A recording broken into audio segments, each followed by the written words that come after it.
Warahmatullahi wabarakatuh. Halo Tribuners dimanapun Anda berada, bagaimana kabar Anda hari ini? Semoga senantiasa sehat dan juga tidak ada kurang suatu apapun. Berjumpa kembali bersama tribunnews.com dalam program acara Overview, obrolan virtual edisi hari ini Kamis 16 Juni 2022 bersama saya Gilang Putranto. Saya Asep Abdullah Rawi. Dan di kesempatan kali ini Overview akan membahas sebuah tema mengenai peta politik pasca Partai Amanat Nasional masuk ke Kabinet Jokowi Ma'ruf Amin. Nah, ini ada yang menarik, Gilang, dari reshuffle kabinet yang sudah berlangsung kemarin.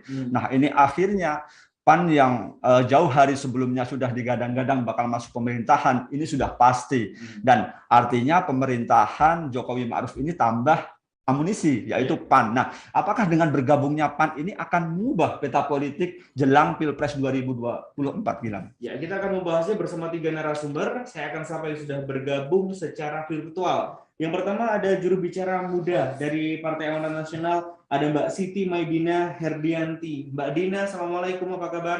Waalaikumsalam, sehat Mas, semoga semua sehat sore ini. Baik, terima kasih Mbak Dina sudah bergabung. Kemudian yang kedua ada juru bicara PKS, Partai Keadilan Sejahtera, Bang Muhammad Khalid. Assalamualaikum, selamat sore Bang Khalid. Waalaikumsalam warahmatullahi wabarakatuh. Selamat sore Mas Gilang, Mas Asep, Mbak Dina. Sehat ya Bang Khalid ya? Alhamdulillah, rabbil alamin, sehat. Terima kasih sudah bergabung. Baik, dan nanti yang akan bergabung di tengah acara, yang belum bergabung bersama kami ada Bang Pangi Syarwicaniago, pengamat politik sekaligus founder Foxpol Center Research and Consulting. Baik, saya akan mulai dulu perbincangan ini dari Mbak Dina. Mbak Dina dari PAN ini menanggapi reshuffle kabinet yang kemarin dilakukan oleh Presiden Jokowi seperti apa? Akhirnya PAN ada di pemerintahan setelah kalau tidak salah 8 tahun ya, ini tidak berada di pemerintahan. Responnya seperti apa Mbak Dina? Oke, sebelumnya saya mau mengucapkan terima kasih dan juga ingin menyapa Mas Khalid dan juga Mas Gilang dan Mas Asep dari Tribun. Perkenalkan sekali lagi, saya Dina, juru bicara muda Partai Amanat Nasional, dan tentunya sebagaimana yang sudah diketahui bersama bahwa Ketua Umum kami, Ketua Umum Partai Amanat Nasional, Bapak Zulkifli Hasan sudah resmi dilantik per kemarin sebagai Menteri Perdagangan Republik Indonesia. Tentunya hal ini menandakan atau menunjukkan dan lebih mempertegas posisi PAN sendiri saat ini sebagai partai koalisi pendukung pemerintahan. Nah, perlu diketahui bahwa pertengahan tahun lalu, PAN sendiri sudah mendeklarasikan dan berkomitmen penuh untuk mendukung pemerintahan Joko Widodo dan juga Haji Ma'ruf Amin hingga tuntas di tahun 2024 meski PAN tidak berada di dalam kabinet. Nah, dengan masuknya PAN saat ini di dalam kabinet, penunjukan Ketua Umum kami sebagai Mendak tentunya merupakan suatu keputusan dan hak prerogatif Presiden berdasarkan pertimbangan-pertimbangan terbaik demi memperkuat kinerja, demi melayani kepentingan masyarakat dan kepentingan nasional. Bagi kami, posisi PAN saat ini yang diamanahkan masuk dalam kabinet tentunya ini menjadi suatu kesempatan yang besar, suatu amanah yang besar agar PAN bisa lebih kontributif lagi sebagai partai pendukung koalisi pemerintahan. Dan juga tentunya tujuan besar kita saya yakin sama dan juga dengan partai oposisi, yaitu untuk memberikan sebaik-baiknya pelayanan demi masyarakat dan juga demi kepentingan bangsa ini. Artinya responnya happy gitu ya, akhirnya Bang Zulas bisa masuk ke kabinet? Ya, tentunya kami happy dan tentu ini menjadi juga bentuk apresiasi dan juga amanah yang sangat besar. Tapi tadi saya mau klarifikasi, kan tadi disampaikan 8 tahun. Sebenarnya di 2014-2019, di pertengahan itu PAN juga sudah berkomitmen untuk mendukung sebenarnya pemerintahan Joko Widodo, dan kami memiliki menteri juga di Asman Abnur waktu itu di tahun 2016 ke 2018. Dan memang akhirnya peta itu berubah lagi ketika di Pilpres 2019 karena PAN beda gerbong dengan Pak Presiden Jokowi karena mendukung koalisi yang berbeda, dan saat ini dalam 2 tahun menjelang 3 tahun ini PAN akhirnya berkomitmen kembali untuk mendukung pemerintahan Joko Widodo dan juga Haji Ma'ruf Amin, seperti itu. Baik, terima kasih Mbak Dina untuk awal terlebih dahulu. Baik, kita ke Bang Khalid. Bang Khalid, kini hanya PKS dan Demokrat yang berada di luar pemerintahan. Nah, apakah PKS yang notabene satu barisan dengan PAN ini mungkin pendapatnya seperti apa, Pak Khalid? Pertama, Kami mengucapkan dulu selamat buat PAN ya, Mbak Dina dan teman-teman semuanya. Tentunya keputusan untuk bergabung kepada pemerintah sebuah keputusan yang tidak mudah, dan saya yakin juga penunjukan Bapak Ketua Umum Zulkifli Hasan itu juga akan menjadi sebuah pertaruhan dari PAN sendiri, karena beliau simbol pimpinan partai untuk masuk pada pemerintahan dengan segala konsekuensinya. Dan tentunya kami berharap masuknya PAN dalam pemerintahan ini bukan hanya sekedar akomodasi politik semata, tapi benar-benar bisa menyukseskan performance, kinerja dari Bapak Joko Widodo. Karena begini, kalau hanya itu sebagai akomodasi politik atau politik akomodasi, maka itu sangat disayangkan sekali. Sehingga reshuffle kabinet hanya semata-mata seperti politik dagang sapi, bukan politik meritokrasi.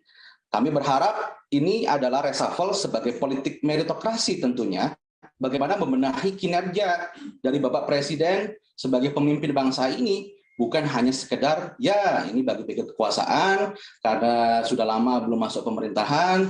Kami berharap bisa menyukseskan memenuhi aspirasi dari PAN. Kalau begitu konsepnya kami sangat menyayangkan. Tapi kami berharap masuknya teman-teman PAN ke pemerintahan, semoga itu bisa mendukung performance dari kinerja Bapak Presiden Joko Widodo. Kalau kita lihat kan terakhir approval rating atau tingkat kepuasan Bapak Presiden semakin menurun, karena kinerja-kinerja terutama di bidang ekonomi tidak memuaskan. Khususnya di isu apa nih? Minyak goreng. Minyak goreng ini luar biasa. Selama 6 bulan terakhir terjadi krisis yang luar biasa. Sehingga ini tantangan yang tidak mudah tentunya. Sehingga sekali lagi saya ucapkan selamat bertugas teman-teman PAN di pemerintahan. Bang Khalid, kalau kita tahu ini kan Gerindra, PAN, PKS ini kan kita sebut tiga sekawan ya, sejak 2014 bergabung, kemudian 2019, tetapi tahun lalu Gerindra masuk pemerintahan, kemudian tahun ini PAN masuk pemerintahan. Nah, apakah PKS tidak sakit hati, Bang Khalid? Tidak, kan kita berkoalisi dengan rakyat, ya kita terus berjuang untuk rakyat, tidak ada istilah sakit hati.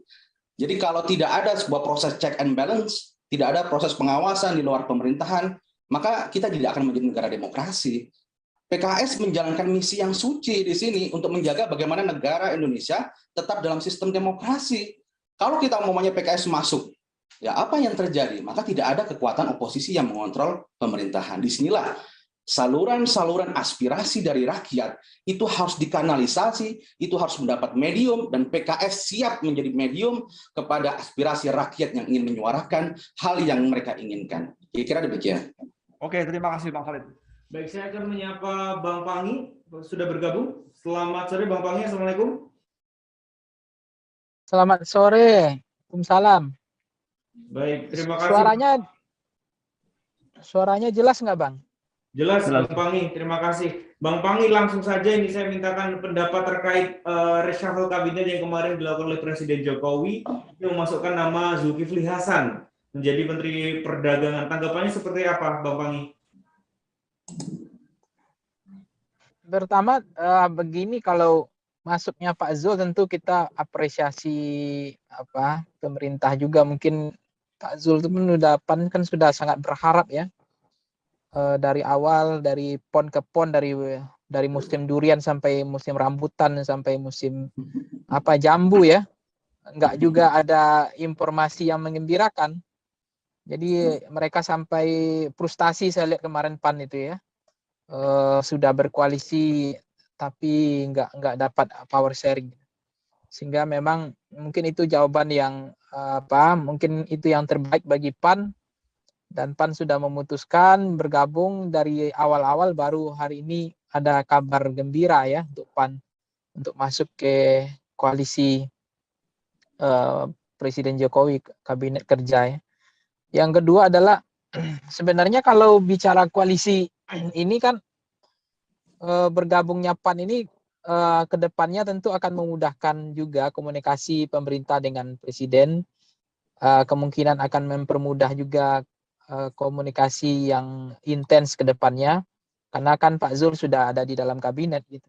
Dan mungkin juga Presiden Jokowi akan lebih mudah juga untuk membangun komunikasi baik dengan ketua umumnya, karena sudah sama-sama di istana. Karena Presiden kan juga butuh komunikasi yang baik ya dengan semua partai koalisi. Kalau kita lihat pertemuan kemarin bagus juga, mungkin sejarah baru juga bahwa ketua umum bisa berkumpul. Saya lihat tuh Bu Mega dengan Pak Surya Paloh bisa kumpul itu hebat sekali Presiden Jokowi. Biasanya ini kan susah ini ketemu elit-elit yang penentu-penentu ini kan. Nah, bisa duduk bareng bersama kan kita lihatnya happy juga gitu, senang juga. Ya, tetapi di sisi lain resapel kemarin itu resapel yang dikatakan ada progres ada, tetapi dikatakan enggak juga enggak terlalu signifikan gitu.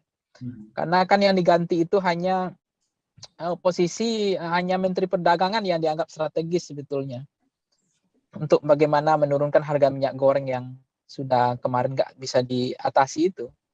Tapi kalau harapan kita jauh daripada itu kan, ada kementerian lain yang mestinya strategis untuk diganti supaya ada peningkatan terhadap appropriating presiden. Tetapi ya mohon maaf gitu, itu resapel yang sebetulnya lebih banyak power sharingnya.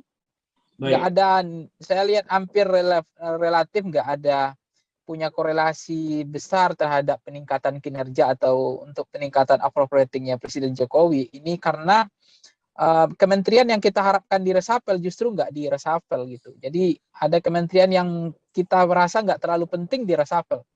Jadi saya juga nggak tahu karena apa, karena basisnya nggak clear atau KPI-nya yang nggak jelas, atau memang ini hanya ya resapelnya bagi-bagi kekuasaan. Dan apa yang saya yakini juga terbukti bahwa Presiden tidak akan mengurangi kursi menteri dari partai, kalaupun dikurangi hanya ganti orang gitu. Tetapi yang kelihatan itu adalah bagi-bagi kue kekuasaan yang inkonsisten.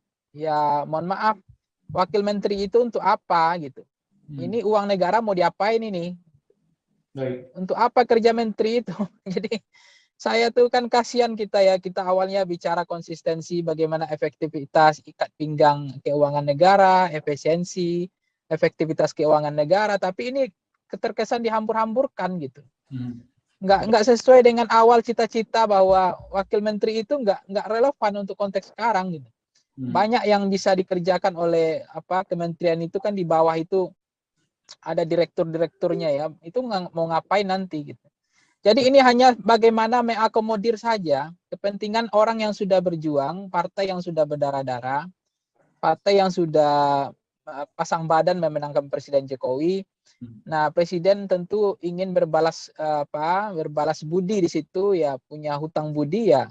Kemudian mengangkat wakil-wakil menteri itu, menyiapkan pos-pos yang tidak strategis, tidak penting untuk wakil menteri itu hanya untuk kepentingan mengakomodir saja. Saya lihat mengakomodir kepentingan politik aja. Jadi nggak ada untuk kepentingan resapel yang basis untuk kepentingan rakyat itu, ya mohon maaf, jauh sih dari harapan kita. Ini resapel untuk elit-elit, transaksi elit saja. Itu saya lihat.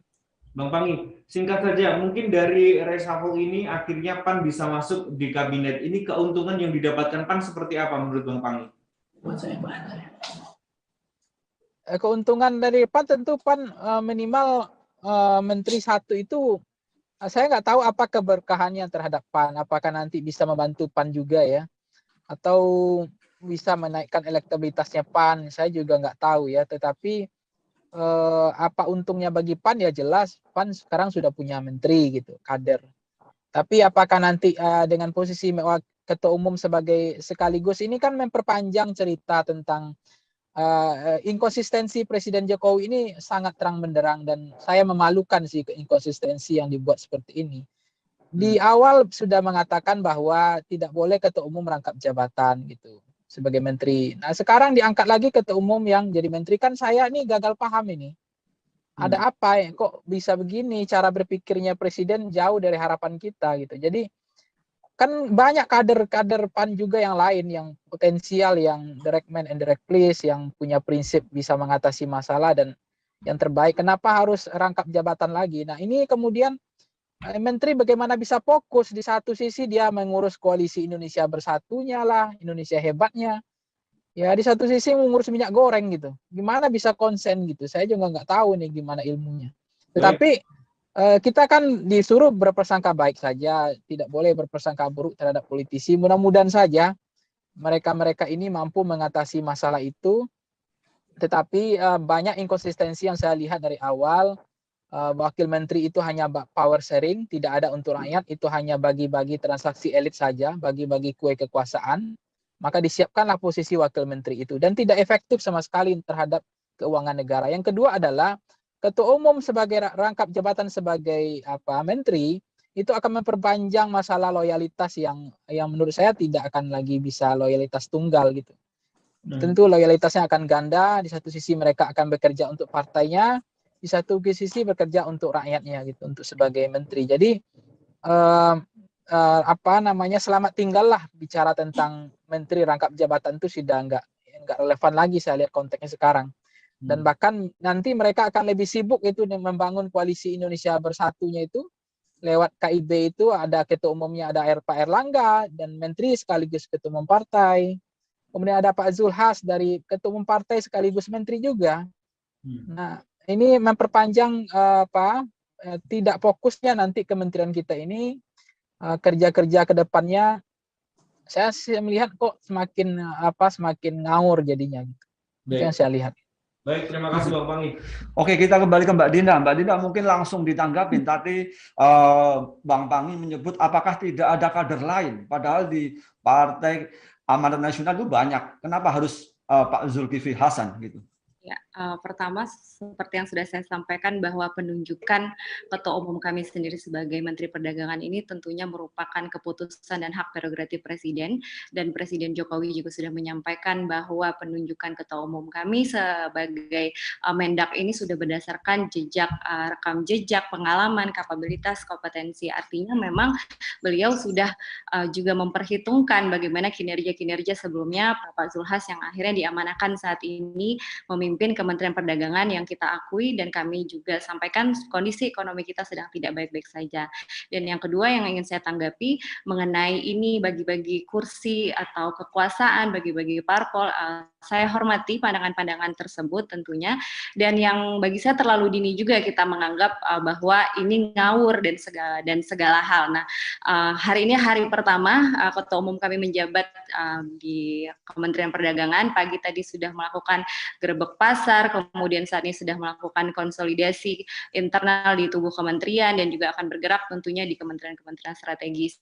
Dan permasalahan-permasalahan polemik migur ini tentu menjadi tugas yang sangat besar yang mampu insya Allah diemban oleh ketua umum kami di Mendak, dan juga beliau juga sudah menegaskan bahwa ketersediaan dan juga harga yang terjangkau untuk isu untuk polemik migur dan juga sembako ini adalah prioritas yang akan diselesaikan dalam jangka waktu terdekat ini. Nah, ini mari kita tunggu bersama dalam waktu dekat. Saya yakin terobosan-terobosan dan kebijakan-kebijakan yang berpihak untuk masyarakat dan juga untuk menyelesaikan ini akan segera diselesaikan dengan baik oleh Mendak kita hari ini.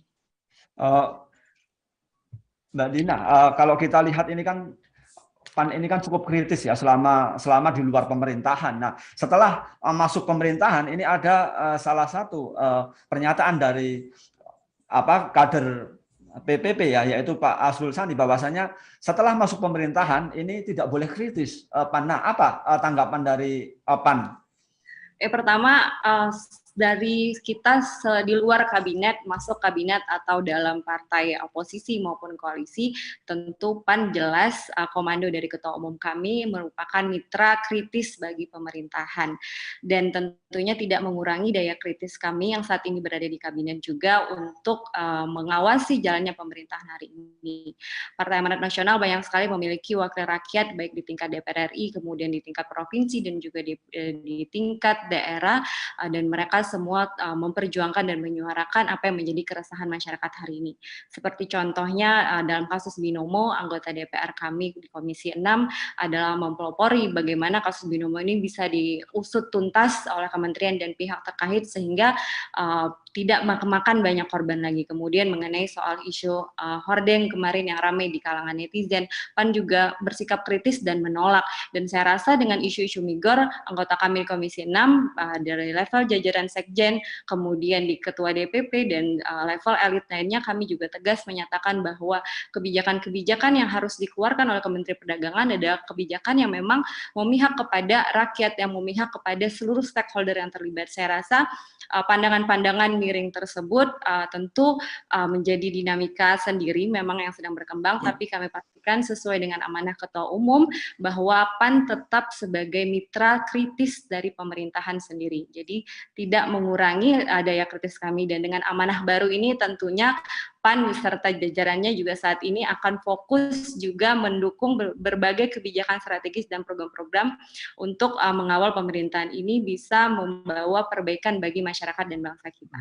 Mbak Dina, beberapa bulan ini kan Menteri Perdagangan ini kan menjadi bagian yang paling disorot dalam kabinet gitu kan. Nah, ini sekarang sudah ada di tangan Pak Zulkifli Hasan. Nah, apakah kemudian PAN ini kan janji akan tetap kritis. Nah, apakah ketika nanti ada sesuatu hal kepada Pak Zulkifli Hasan ini PAN akan tetap kritis? Ya, tentu kita pasti akan tetap kritis. Kami, anggota-anggota kami di Dewan DPR RI tentu menjadi mitra melakukan check and balance tentunya terhadap pemerintahan. Dan memang polemik-polemik migor dan di dalam tubuh Kementerian Perdagangan ini memang menjadi tantangan besar yang memang akan segera diselesaikan. Jadi memang untuk migor, sembako ini memang menjadi komitmen Ketua Umum kami untuk segera diselesaikan, menyusul keberpihakan kita pada produk-produk lokal untuk mengurangi impor dan selanjutnya ya dengan isu-isu strategis lainnya di Kemendak sendiri. Oke, terima kasih Mbak Dina. Baik, saya kembali ke Bang Khalid. Bang Khalid, mungkin bisa ditanggapi kalau PKS sebelumnya juga sudah bereaksi ya terkait penunjukan Pak Zulkifli Hasan ini, rekam jejaknya tidak sesuai kalau ditaruh di Menteri Perdagangan. Tanggapan Bang Khalid seperti apa? Yakinkah ini nanti Bang Zulkifli Hasan bisa menyelesaikan problematika minyak goreng yang berbulan-bulan ini menjerat masyarakat? Sebelum saya menjawab itu, mungkin saya coba untuk mengadres apa yang disampaikan oleh Mbak Dina sama Mas Pangi ya.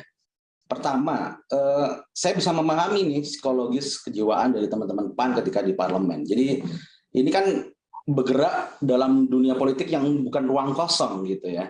Kita ambil beberapa contoh dalam sikap PAN terkait Omnibus Law atau IKN. Itu sebenarnya dalam diskusi-diskusi dengan teman-teman di PAN, maksud hati itu menolak Omnibus Law, maksud hati itu menolak IKN gitu ya.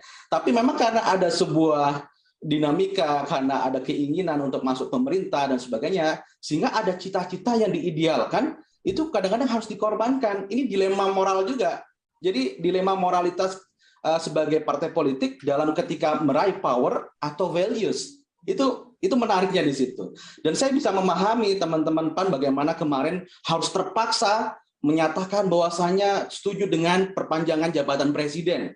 Dan Bapak Ketua Umum Zulkifli Hasan terdepan menyuarakan itu, walaupun suara rakyat, saya yakin suara pemilih PAN juga itu menolak isu perpanjangan 3 periode itu. Luar biasa, mahasiswa, buruh, masyarakat di seluruh Indonesia menolak, tapi PAN dengan melalui Bapak Zulkifli Hasan itu menyatakan mendukung isu tersebut. Saya pikir itu adalah pengorbanan yang luar biasa sekali, bahwasanya harus mengorbankan suara masyarakat untuk bergabung dengan pemerintah. Ini adalah moral dilema yang dihadapi oleh teman-teman seperjuangan di PAN. Jadi saya sekali lagi mengucapkan selamat bertugas. Saya tidak mau mengomentari bagaimana nanti Pak Zulkifli Hasan akan bekerja, karena kita belum melihat ya. Kami berharap Bapak Ketua Umum sebagai kolega, sebagai teman dan sebagainya, kita berharap tentunya ada sebuah kinerja yang sesuai dengan yang diharapkan tentunya ya. Tapi kalau kita lihat sentimen pasar, sentimen market, kemudian ekonom dan sebagainya, ada yang questioning, mempertanyakan. Saya kira suara-suara itu ya menjadi sebuah catatan. Tentunya ini akan menjadi pembuktian juga buat Bapak Zulkifli Hasan yang sudah memiliki kredibilitas kepemimpinan di organisasinya. Saya pikir demikian. Jadi kalau kita melihat konteks ini, kita melihatnya ya harus dalam konteks yang lebih luas. Jadi begini, Kalau umpamanya PAN masuk dalam pemerintahan, kita melihatnya bukan semata-mata ingin memperbaiki kinerja pemerintahan tentunya. Ini ada dua dilema nanti. Kalau tadi dilema antara voters dengan values gitu ya, ada dua dilema lagi nanti bagaimana mementingkan kepentingan partai dengan mementingkan kepentingan tugas sebagai kenegaraan. Tadi Bang Pangi sudah menyampaikan bahwa Bapak Presiden Joko Widodo dulu berjanji bahwa ketika masuk dalam kabinet, maka tidak boleh ada rangkap jabatan. Ketua-ketua partai tidak boleh menjadi anggota kabinet. Tapi Bapak Presiden Joko Widodo melanggar hal itu. Sehingga janji-janji seperti ini menjadi sebuah hal janji yang tidak bisa dipegang ya, kredibilitasnya. Dan orang juga akan bertanya-tanya, apalagi 2024 itu ada tahun pemilu. Apa yang diputuskan? Jadi kalau ada orang yang bilang, my loyalty to my party ends when my loyalty to my country begins. Jadi kesetiaanku kepada partai itu berakhir ketika kesetiaanku kepada negara, ketika aku diberi amanah memimpin negara itu memulai. Nah, bagaimana ketika menjadi ketua umum partai dan ketika menjadi menteri, ini tugas yang tidak mudah. Tugas tidak mudah ketika ketua umum partai tugasnya adalah memenangkan partai. Menjadi menteri adalah mensukseskan bagaimana perdagangan, stabilitas harga pangan itu berjalan dengan baik. Nah, ini tugas yang tidak mudah. Ya, saya berdoa semoga teman-teman di PAN bisa mensupport Bapak Zulkifli Hasan menjadi Menteri Perdagangan yang bisa mengatasi masalah ekonomi di dalam negeri. Saya pikir itu catatan dari kami. Baik, tapi kalau Bang Khalid melihat apakah ini memang murni ketika persoalan minyak goreng ini memang ini sudah hampir selesai karena beberapa kebijakan mungkin pelarangan ekspor dari Presiden dan ini Bang Zulkifli ini harus melanjutkan. Apakah ini memang tugas yang berat atau memang sebetulnya ya tinggal menyelesaikan saja karena sudah mulai terurai permasalahannya? Ya, kalau kita melihat kan memang permasalahan minyak goreng ini sudah berjalan cukup lama. Bahkan Mendak sendiri, Kementerian Perdagangan, sudah mengeluarkan kalau nggak salah 7 permendak ya, ganda-ganti. Jadi di permendak pertama, kedua, ketiga, dan sebagainya. Kita melihat ada semacam kesulitan bagaimana membuat policy yang pas gitu ya. Tapi peak-nya permasalahannya sudah terlewati gitu ketika larangan ekspor itu. Problemnya sebenarnya bukan di sisi supply, tapi di sisi bagaimana distribusinya, bagaimana connecting antara produsen dengan yang retailnya, bagaimana memastikan distribusi itu berjalan dengan baik, penjualannya dengan baik. Kan di sisi demand-nya dan di sisi distribusinya, bukan di sisi supply-nya. Nah, kalau kita melihat di sini memang ada sebuah kebijakan yang sudah ada cukup tepat ya, artinya sudah walaupun krisisnya sudah menghilang ya pelan-pelan gitu, tapi masih bermasalah. Tapi Bapak Zulkifli Hasan sebagai Menteri Perdagangan itu sudah menerima, mewarisi sebuah permasalahan yang sudah tidak sekompleks sebelumnya. Kita berharap itu bisa diselesaikan dengan baik tentunya. Dan PKS di parlemen sempat mengusulkan nih Mas Asep. Jadi di parlemen PKS salah satu-satunya partai yang mengusulkan pansus hak angket waktu itu ketika terjadi kelangkaan minyak. Waktu itu terjadi harga yang sangat melejit luar biasa. Kita mengusulkan pansus hak angket. Itu adalah salah satu pertanggungjawaban PKS atas suara yang masuk kepada PKS. Suara masyarakat begitu luar biasa. Ini bagaimana nih parlemen kok diam saja nih, kok nggak ada gerakan yang menggebrak itu, mengungkap apa mafianya, apa permasalahannya dan sebagainya. Nah, inilah yang kemudian kita sampaikan di parlemen, PKS menyampaikan itu gitu. Kami berharap sebenarnya waktu itu partai-partai lain juga mendukung gitu ya. Tapi sayangnya PKS mengajukan pansus hak angket saat itu tidak mendapat respon yang cukup baik karena kita minoritas di parlemen. Demikian. Baik, terima kasih. Oke, kita kembali ke Bang Pangi. Bang Pangi, kalau kita lihat ini kan semua partai ya sudah masuk dalam pemerintahan, mulai dari PDIP, kemudian Golkar, Gerindra, PKB, kemudian ada PSI, PBB, P3 hingga PAN. Nah, ini kan semua mayoritas sudah masuk pemerintahan. Nah, kita masih ingat tahun lalu saat reshuffle ini Gerindra yang notabene melawan Jokowi ini dirangkul masuk pemerintahan, dapat 2 kursi menteri. Sementara sekarang ada PAN. Nah, politik apa yang dijalankan oleh Jokowi dengan merangkul para lawan-lawannya? Ya, politik ya memang karena pesta ini bentar lagi akan berakhir ya tentu mereka harus bagi-bagi kue kekuasaan itu segera gitu. Jadi sebenarnya politik itu memang berkontestasi lewat partai politik, kemudian partai pemenang pemilu, mereka membentuk pemerintahan, kemudian bagi-bagi kursi menteri, bagi-bagi jabatan yang bagi untuk tim sukses, relawan dan seterusnya. Itu hal yang sebuah keniscayaan ya, karena memang kekuasaan itu adalah mengambil alih kekuasaan, merebut dan membagi kekuasaan itu. Nah, cuma konteksnya adalah prinsipal, directment and directives, bagaimana kapasitas, kapabilitas, kemampuan menteri mengurai masalah, bagaimana dari pengusaha, ada menteri yang memanfaatkan jabatannya sebagai ladang bisnis untuk kepentingan pribadi kelompok dan golongannya. Ada yang menteri dianggap berlatar belakang pengusaha lebih efektif, lebih bekerja baik, tetapi ternyata ya mohon maaf, ada menteri berlatar belakang pengusaha ya lebih banyak cerita usaha bisnisnya dibanding kepentingan yang lain. Nah, jabatan-jabatan tim sukses relawan ini yang dibagi sekarang, termasuk ketua-ketua partai, termasuk pengusung-pengusung utama Presiden Jokowi, partai-partainya sudah hampir semua mendapat jabatan. Saya sih berharapnya kemarin itu Bang Owi ya, ada Caimin juga dipilih sebagai menteri, jadi sudah lengkap itu. Koalisi Indonesia Bersatu itu ketua umumnya sudah menjadi menteri semua. Jadi Koalisi Indonesia Bersatu itu bisa rapat meeting di istana tiap hari. Nah itu kan namanya abuse of power juga, itu bahaya juga nanti kalau itu terjadi. Mudah-mudahan itu nggak terjadi. Saya nggak mau berprasangka buruk itu. Tetapi selama ini dijaga ya, mana kerja partai, mana kerja negara. Bahkan pertemuan-pertemuan partai, pertemuan-pertemuan negara itu dipisah gitu. Jadi sangat dijaga fatsun politiknya supaya tidak ada kepentingan yang lain ya, bahwa pengabdian itu adalah jalan yang diambil oleh politisi negara, tapi tidak ada pembicaraan tentang partai politik yang itu terjadi.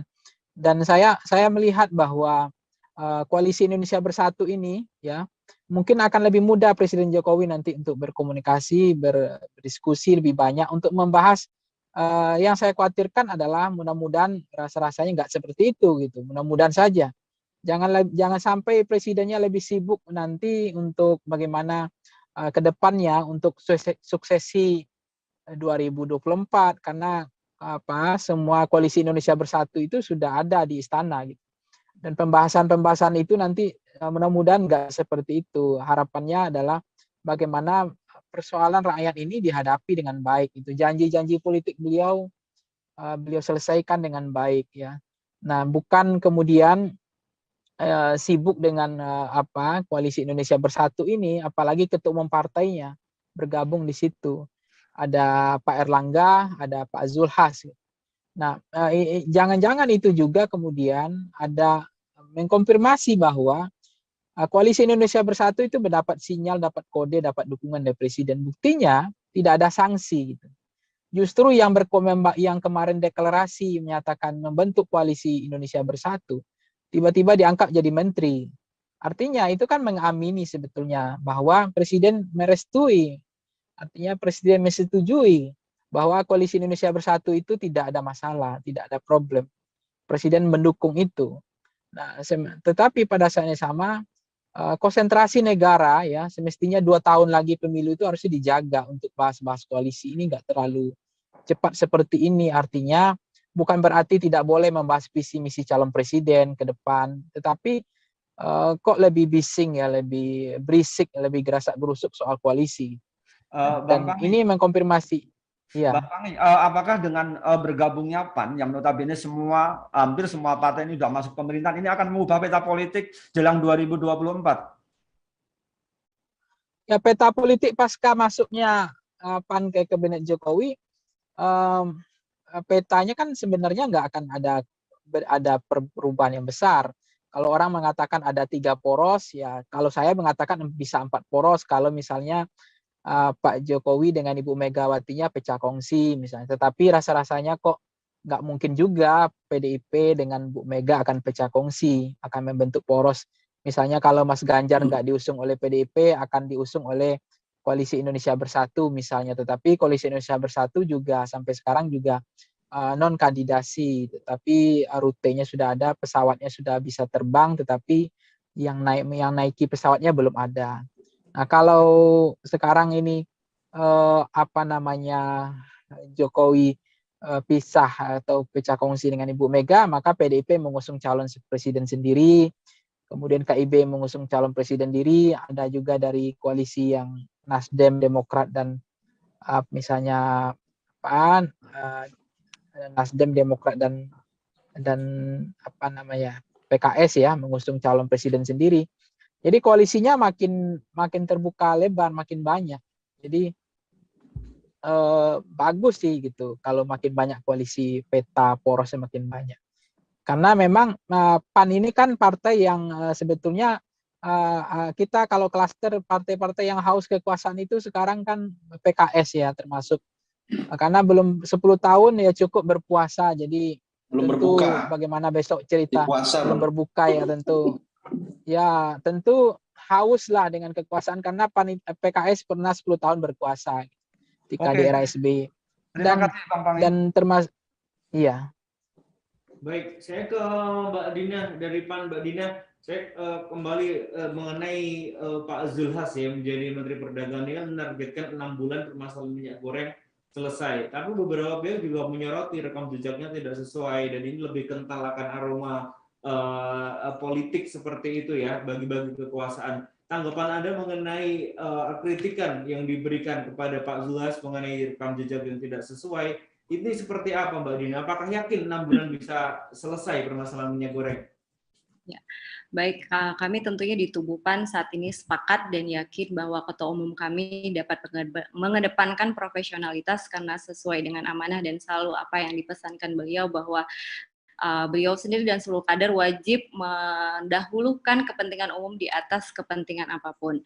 Artinya amanah yang saat ini sudah diemban oleh Ketua Umum kami sebagai Menteri Perdagangan akan menjadi fokus beliau 100% untuk menjalankan sebaik-baiknya tugas yang sangat besar ini demi kepentingan masyarakat luas, khususnya untuk mengatasi isu-isu polemik migor dan harga sembako ini.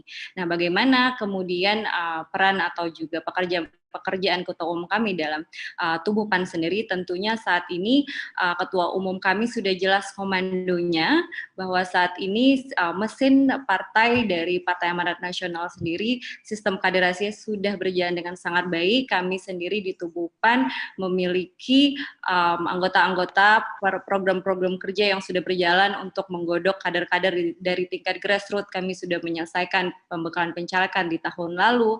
Saat ini kita juga sudah memulai pencalekan dini dan baru-baru ini kita juga sudah mendeklarasikan untuk menyatakan akan ada agenda PAN memilih 2024. Artinya sebagaimana tadi juga menjadi kritik soal KIB ini apakah kemudian menjadi koalisinya Pak Jokowi dan segala macam, tentunya saya perlu garis bawahi bahwa KIB ini berada di ranah politik bukan di ranah pemerintahan. Dan kehadiran KIB sendiri merupakan langkah politik dalam proses politik kebangsaan kita, bahwa saat ini PAN, P3 dan Golkar sedang memanaskan mesin parpol, sedang memanaskan kendaraan politik untuk mencari kandidat terbaik dalam Pilpres 2024 mendatang. Dan jelas disampaikan oleh Ketua Umum dan juga Ketua Umum P3 dan juga Golkar bahwa KIB ini sangat terbuka dengan kandidat siapapun dan juga terhadap partai politik manapun. Karena yang kami harapkan dan kami perjuangkan adalah calon-calon atau kandidat-kandidat yang memang sesuai dengan keinginan masyarakat sendiri. Nah, memang belum ada non-kandidat, artinya memang KIB ini kita siapkan secara substantif. Ada proses-proses politik yang masih kami perjuangkan dan tentunya akan mengedepankan keinginan-keinginan masyarakat sendiri dalam Pilpres 2024 mendatang. Mbak Dina, berbicara mengenai Pilpres ini kan kalau kita lihat PAN kan juga dekat ya dengan Anies Baswedan. Apakah dengan dirangkulnya PAN menuju ke kabinet Jokowi, ini terbuka juga peluang untuk nantinya Anies Baswedan menjadi capres atau cawapres yang diusung PAN dan juga KIB? Ya, tadi sudah saya jelaskan bahwa KIB ataupun PAN sendiri sangat terbuka kepada siapapun kandidat yang akan dicalonkan, dan itu kami jaring nanti dalam program PAN Memilih 2024. Nah, saat ini sudah bergulir di tingkat DPD, di mana seluruh jajaran kader kami di tingkat grassroots, di tingkat DPB, membawa 10 nama kandidat yang nanti akan dirumuskan di tingkat DPW, akan mengkerucut menjadi 8 nama kandidat, dan kemudian nanti di Rakernas di bulan Agustus, PAN akan secara resmi mengumumkan siapa saja kandidat Pilpres versi PAN nanti berbarengan dengan HUT PAN. Jadi artinya dalam 2 bulan ini tentu penjaringan ini sudah berdasarkan dengan apa yang menjadi keinginan dari masyarakat. Jadi PAN meskipun juga kandidat, kita punya kandidat internal kami yaitu ketua umum kami, tapi kami tidak menutup diri, dan juga tentu kami juga akan selaras dengan keresahan-keresahan di masyarakat. Jadi terlalu dini juga rasanya saya menyebut salah satu kandidat, karena PAN sendiri bisa dilihat dalam kurun waktu 1 tahun terakhir kami berkomunikasi intens dengan banyak stakeholder, dengan juga banyak pimpinan-pimpinan parpol